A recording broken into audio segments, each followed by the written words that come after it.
Nā, kuia tēnei ko te marama tuatahi o te tau whakaari Atamira. Nā, ko te whakaari kōrero pūrākau, he kaupapa e hāpai ana i te nohotahi a ngā tuakana me ngā taina. Nā toi a takapuna tēnei kaupapa i whakatere ake, nā, ko rāwiri para tēnei kei te āwhina i a rātau. Nei rā te pūrongo a Crystal Lee Brown.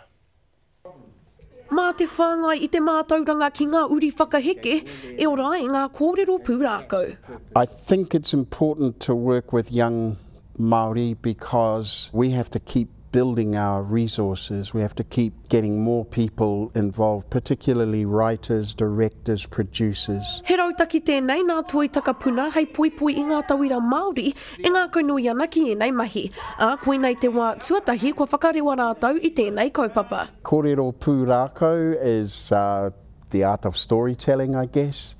And it's a little program that I've helped devise with 4 students from Birkenhead and Takapuna. Learn a lot more of around our culture, which is all our Māori stuff, and we've learned about mythology and just everything, how to perform it, how to speak it more, how to put power into it. Yeah, and how to do it with pride.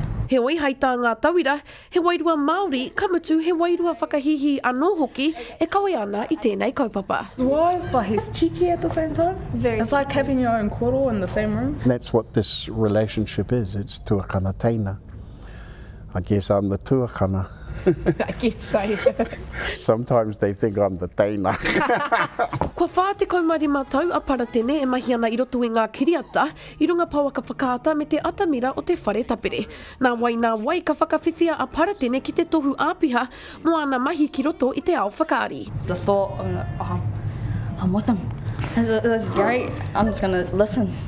Sweet as, bro. I'm really excited. It's very children's theatre, so I think the kids that are coming are really going to enjoy it. And yeah, I think I'm really excited to show everyone working with Rawiri. Ka whakatūria tēnei hōtaka i te whare tapere o te Pump House ki Takapuna, tainua ki te Rāhoroi. Crystal Lee Brown, Te Karere.